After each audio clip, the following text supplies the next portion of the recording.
Are you a brand marketeer looking to target affluent consumers and business decision makers? Fraser Brown, Retail Director at Heathrow, joins me to discuss why airports are a powerful platform for brand communication and to share some inspirational examples of campaigns that are engaging audiences creatively, using the magic of the airport experience to drive full funnel results. Welcome, Fraser. Thanks very much for joining us today. My pleasure. It's our pleasure as well. So fantastic to have you here. I mean, we normally start off these things, and I'm going to ask you the question sort of now as to just give us a little bit of background about yourself, sort of where you came from, how you ended up at Heathrow, and No problem at all. And as I said, it's a pleasure to be here. I acquired a wee accent up in Edinburgh. So I was born up there, educated in Glasgow. I'm an economist by background.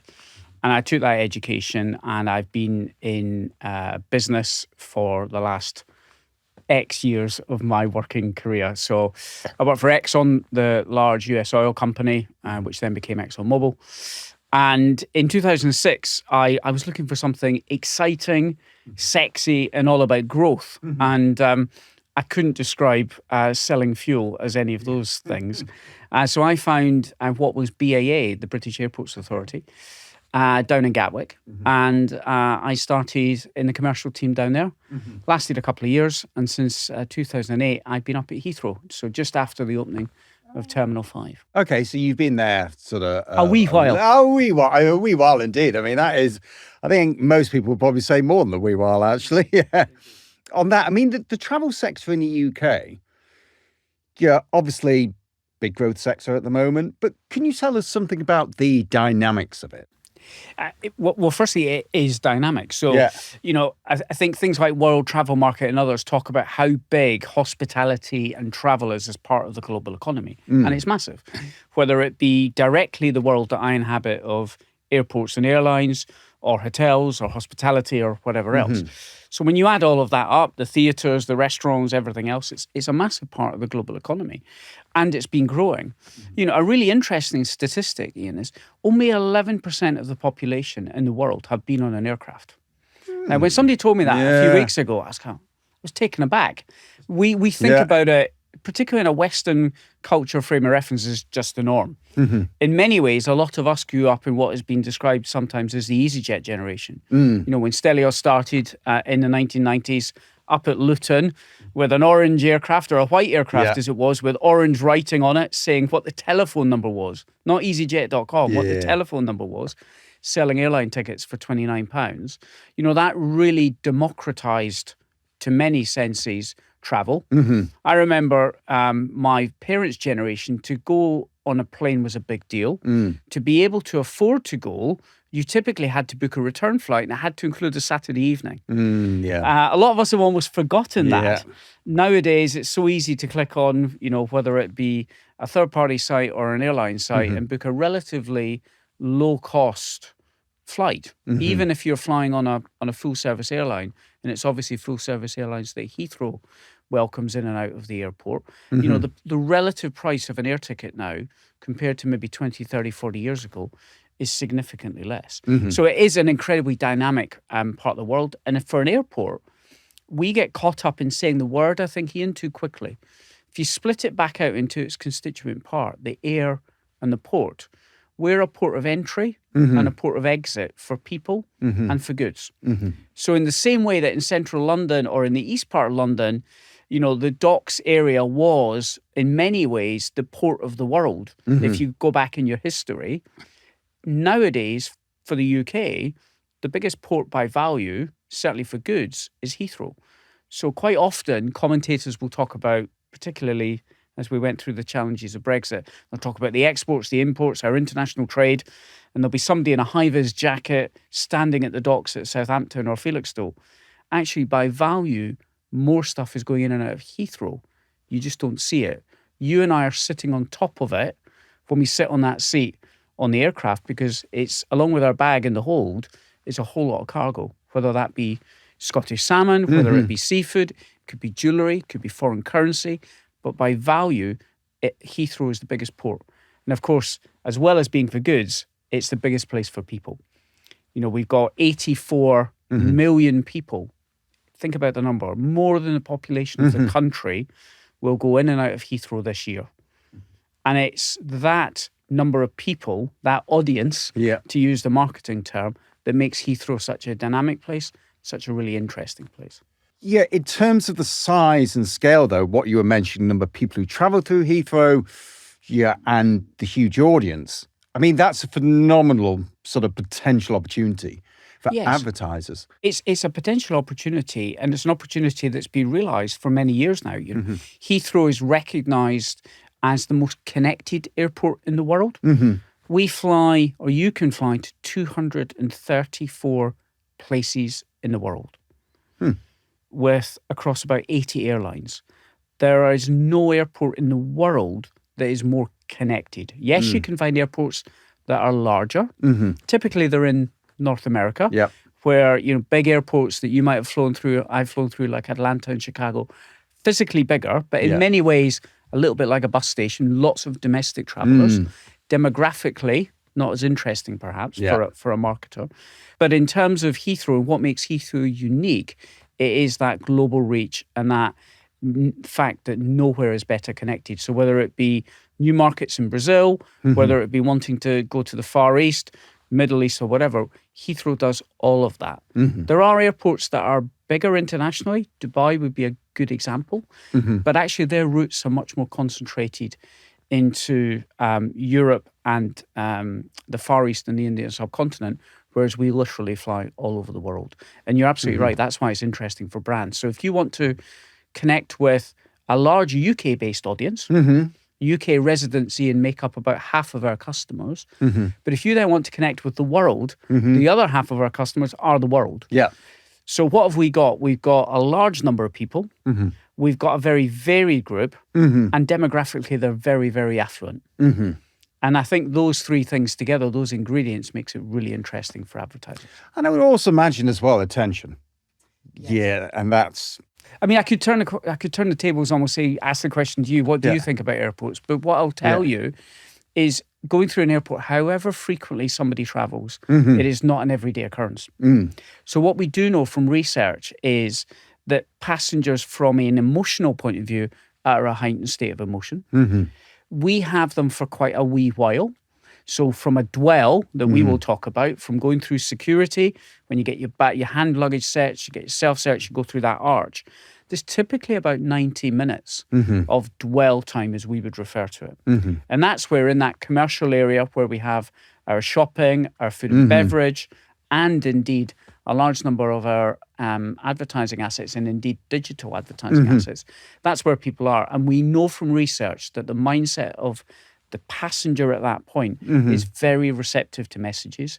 And we know from our retail business that they are prepared to trial things. So if I take my biggest retailer, our duty-free operator, Volta, they know, working with things like the beauty brands and the alcohol brands, that an airport is a great way to get consumers to try new brands and to recruit. Often in media and advertising, we're talking about how good it is now to chase consumers around the internet and the digital. But actually, to be able to get people and acquire customers, an airport's a fabulous place to do it, because you've got the volume, the demographics, the international, and you've got the interest, as you say. People are engaged at that point in the journey. And it's interesting, this point, sort of about the audience. Can you tell us a bit more specifically about the type of audience that you get, the demographics, details about sort of who they are and so forth? Well, let's first we start with how many are there? There's a lot. So we've got 84 million people, right? And not many places are going to have 84 million people. And roughly speaking, about half of them are UK resident, half of them are, that global family from around the world. And then once you get below that, Ian, what you've then got is a mixture of consumers. So it's interesting for consumer brands to talk to them. But you've got a large number of those people. About 30% are telling us that they're traveling for business. Not necessarily in business class, but their reason for their trip primarily is business. And they are your business influencers, they're senior leaders in organizations. And that's why what you'll see when you come to Heathrow is many, many brands, not just having consumer campaigns, but having more business to business campaigns. Because you've got that very influential segment of people traveling on business, really key global opinion formers. And we've had campaigns in the past from IT organizations, consultancies, large petrochemical companies who are not in the moment trying to sell, as it were, a particular product, but are trying to talk to those opinion formers about what their business is about and selling B2B essentially. So that's an important part. Then, because we've got very affluent consumers, luxury brands, the kinds of brands that you would find on a Bond Street or an Avenue Montaigne in Paris, those brands find the airport incredible. Why? Because they've got the right consumers, affluent, international ones, but they've also got them in the right environment because the airport is beautiful. They're comfortable with that environment as a place to showcase their brand. But also we've got them for a period of time. We've got dwell time. And with that, we know that they're in the right mindset from the research we've done to be receptive to messages and receptive to new brands. So when you put that all together, you've got a very interesting canvas for luxury brands, I would say general consumer brands, and those business-to-business brands as well. No, and as you say, that's very, very valuable. Indeed. That's great in terms of some of the campaigns. You talked about the experiential campaigns. Could you give us a bit more insight into the data-driven campaigns and some of the things you've seen there? Often, it's quite interesting speaking to sometimes chief marketing officers. Digital can give you all these things because it gives you data, that gives you this, gives you that. Actually, out of home, executed brilliantly at Heathrow, can use data in a really clever way to be super targeting as well. Let me give you one example that I was involved in directly. I used to run Heathrow Express before I did this job, and we wanted to target at Heathrow arriving passengers who had a choice. They could go on Uber, they could get a taxi, they could go on the tube. And what we did, working with the digital assets in the baggage hall, is in real time, we were able to firstly serve adverts in the language of the country of origin of the flight. So let's say, Ian, the flight was coming from Stuttgart.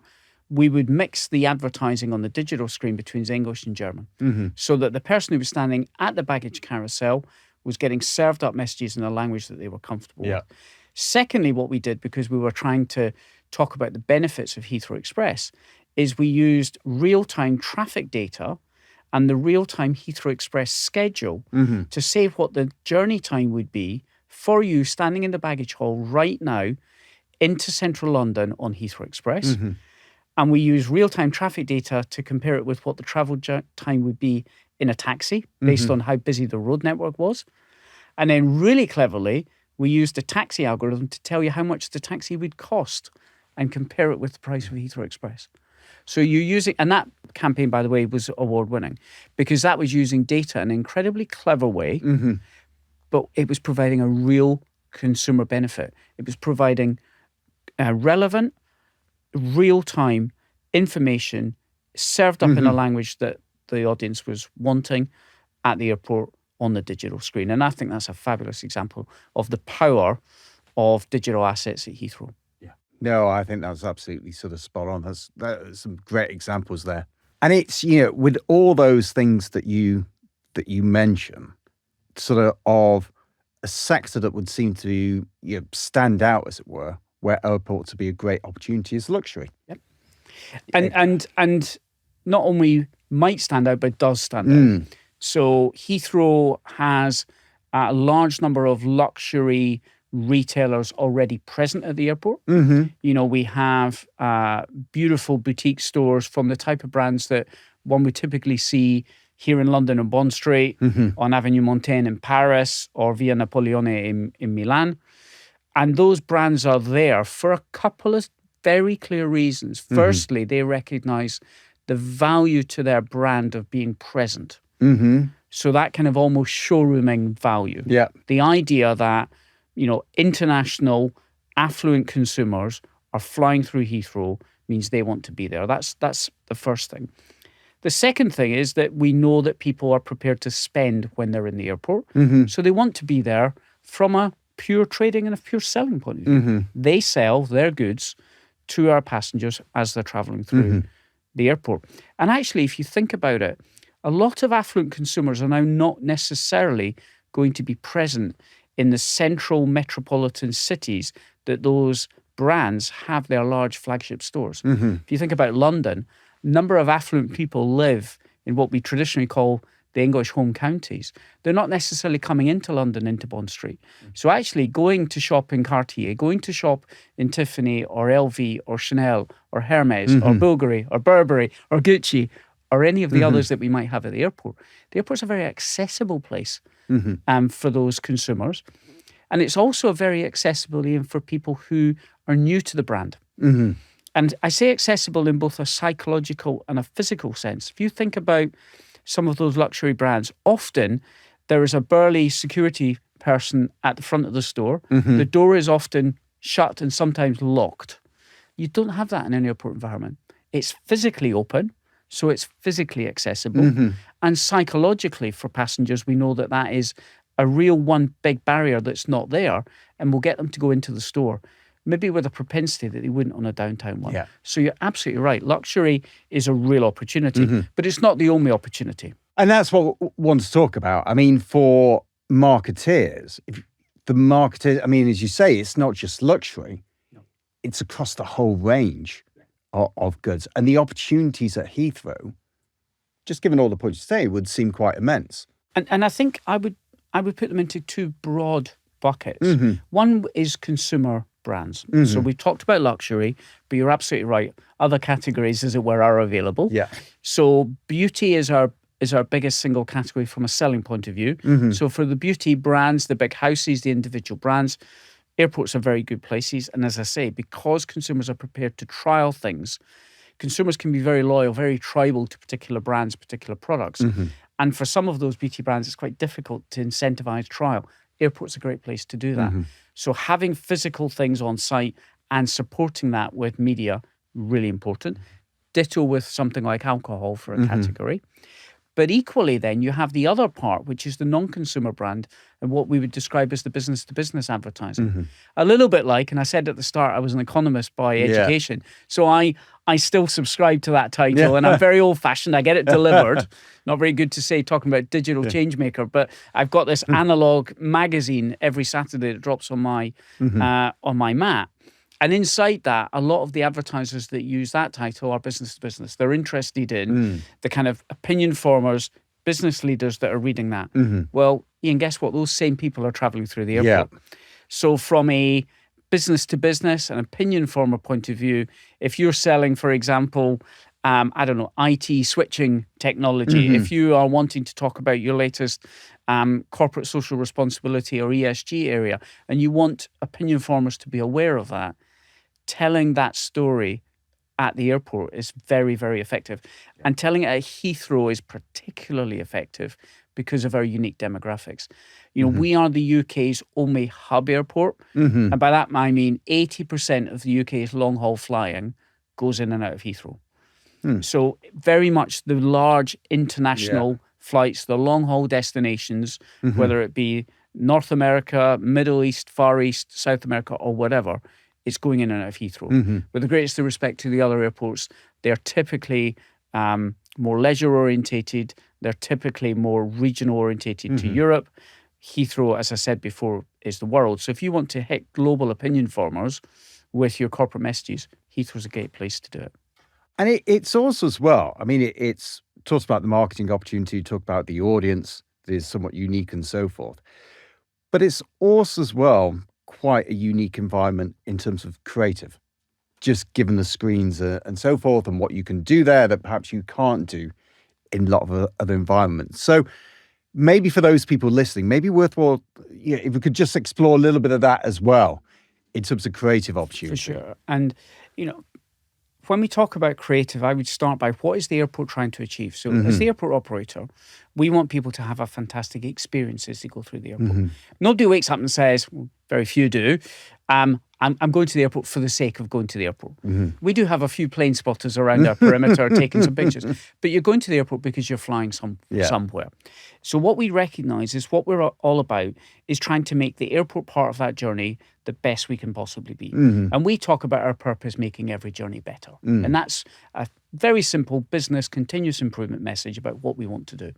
And we know that great advertising, whether it be physical, whether it be digital, whether it be experiential, is helpful because it's additive to the experience you have going through the airport. So it works for the brands because they get the exposure I talked about, but it equally works for us because done well, and as you say, creatively, it adds to the experience of going through the airport. So an example, in Terminal 5, not only do we have these great, what we call T5 towers, 5 large format screens. You can see them from London's M25 orbital motorway in the evening.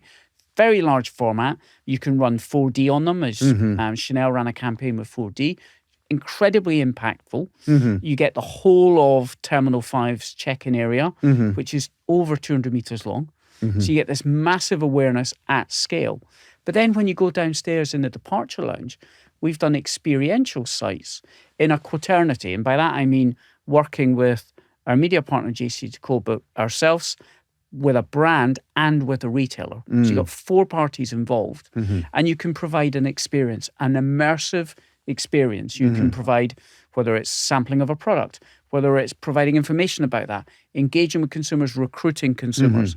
So Bacardi's Patron Tequila brand ran that last year, and we actually won an award at Cannes at the Tax Free World Association for the best pop-up because they were there to sell tequila, but they were there to introduce the brand. Talk about the category. Tequila and alcohol is having its kind of gin moment. It's growing. And they wanted to really, really recruit, educate consumers, and using creatively space at Heathrow can do that. We always end this sort of asking the piece of advice. Oh, you don't have to just give one. I mean, you could give several sort of to marketeers that they're listening. So, and what would be the key points that you want to reiterate? So I've talked about demographics. I think the interesting thing at Heathrow right now is the growth markets. So lots of people pre the pandemic were talking about growth of Chinese travellers, affluent Chinese and things. That's still there. At Heathrow, 20% of the flights from Europe, so we'll take Europe as a geographic construct now, not a political one, but 20% of all flying between Europe and China happens out of Heathrow. Not just happens out of the UK, happens out of Heathrow. So 1 in 5 of every person going to and from China is going in and out of Heathrow. That's very interesting. If you then look at India, which is now, as you know, the world's populous country, it's the fastest growing economy in the G20, 5th largest by GDP. It matters, right? 40% of the flying between Europe and India is through Heathrow. 40%. So that's not a piece of advice, but these are 2 really stark statistics which say to brands, I think, why Heathrow matters and why the Heathrow passenger matters. And then in terms of that advice, I'd ask those brands then, having got interested in that, to come and talk to us about being really bold about what they do. Bold creatively, because we've got these large format digital assets, because we've got these experiential sites, it does allow a brand to do something really quite different. Fraser, I think that's an excellent point to end on, but that's been fantastic in terms of things. So thanks very much for your time. Really, really appreciated it. And I guess here's to many more years at Heathrow. Thank you very much. No problem at all. Thank you. Thank you, Fraser. It is wonderful to hear how Heathrow is flying high, as well as how marketeers can harness the new capabilities for their brands in this very special and magical airport environment. If there's anything you would like to ask us or hear more about, you can visit the JCDecaux Marketing Hub online. We hope you enjoyed listening, and wherever you get your podcasts, don't forget to subscribe, like, and share.